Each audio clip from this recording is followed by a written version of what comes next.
They called the numbers out, and after they counted the heads, and my number was 72,115, I had to step out.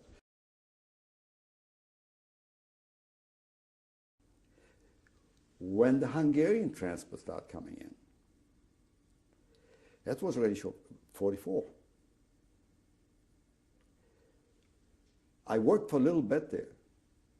Then the transport, they were so backed up with sorting clothes out that they took so many people. So of course I might run away. So they confined me to another camp, which calls Effektenkammer.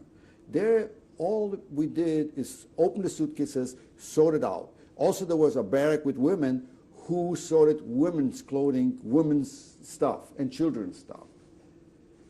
I did not participate anymore in unloading trains. We did all that there. When I witnessed the crematoriums, not anyone can just want to see a crematorium or you want to see a gas chamber. It didn't exist. You had to work there. When we unloaded the suitcases, those broken things that was available there, that was not useful, we had to put it on a wagon, and we were ordered to deliver it.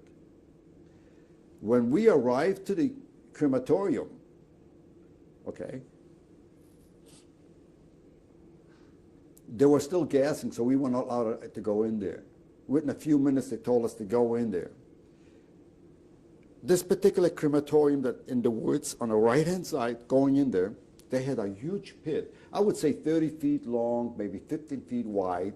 I don't know how deep. But then they had a small hole, maybe 5, 6 feet wide, by 6 foot deep. But there was 2 men having a long bucket with a stick tied up. They took that, when the fat ran off from their bodies, went into this hole, and they poured that up. That's when we brought in this trash that we brought it in on these bodies because the crematorium couldn't burn fast enough. This particular crematorium, I was there a lot because we kept emptying stuff there. When they opened the gas chamber, when I go and I see this gas chamber, the first time I saw it, I couldn't believe my eyes. I knew people being gassed, but I didn't know what the person is like after he's been gassed.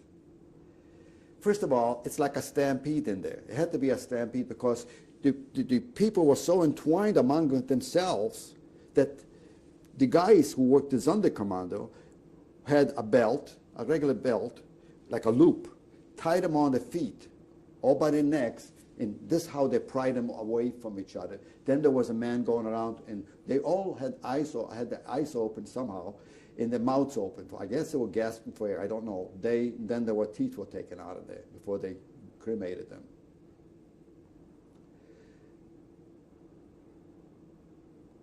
I can't describe the agony these people went through in the gas chamber because I can't even picture it, how small kids were on the bottom. It seemed to be everybody wanted by the door for air. It's just unbelievable. And also was a lot of blood, of course. Women, if women were separated, women and men were not gassed together, they were separated. But women and children were gassed together. So and mucuses and all stuff. Of course, they host. When this is clean it out, if the gas chamber gets cleaned out, it gets hosed out with it too.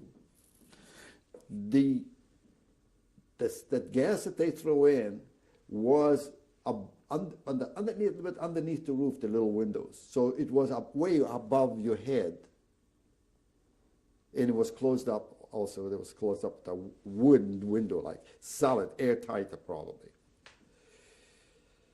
I have not been in that crematorium where they burn them in there, but I saw the exterior. But when I went to the big crematorium where they gassed them downstairs and brought them back on a conveyor upstairs, I was there. I saw there they had this bed. It's metal.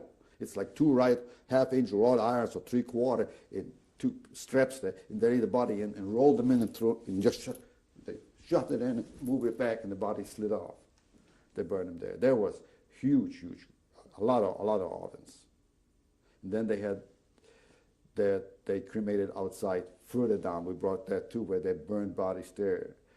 The one incident, they dumped a load of insane people. They brought them from, I don't know if they were Germans or Poles. I don't know what nationality. They dumped them alive in a hole and burned them. I mean, it was just dumped them in the fire. I had very good contact with people from the zone because we were close by, and they always wanted something, so we always had it, so I had no problem in food. I have witnessed hanging, the most horrible hanging I ever witnessed. There was hanging in the camp. As you come in D camp, when I was in D camp, on the right side was a kitchen, huge kitchen, and the left side, huge kitchen, nothing else. Then there was a water tower. And when there was a hanging, the whole camp had to come there. Everybody. Nobody stayed behind.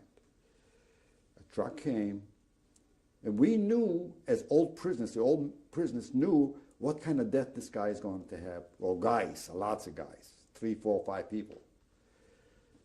When the truck came, and we saw the rope up high, there was a real quick death. They put him on the truck, put the ropes on, the truck drove away. But when the truck told them to get off, or when they told from the guys to get off the truck, there was a horrendously slow death. They put a rope on your neck, but you only were out that far from the ground, so you choked to death. You didn't die this quick. They were wiggling and twisting. Whether they were dead, I don't think so, but they kept wiggling for a long time. Next morning, when we went to work, they were sitting on chairs and had big signs in front of them. One says, "I will never run away again," or "I will never steal." And they sat there for several days like that. They tied them to the chairs. Till 44, something's 44,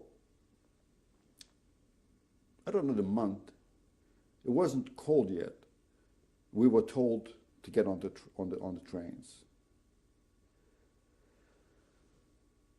We went wherever they told us.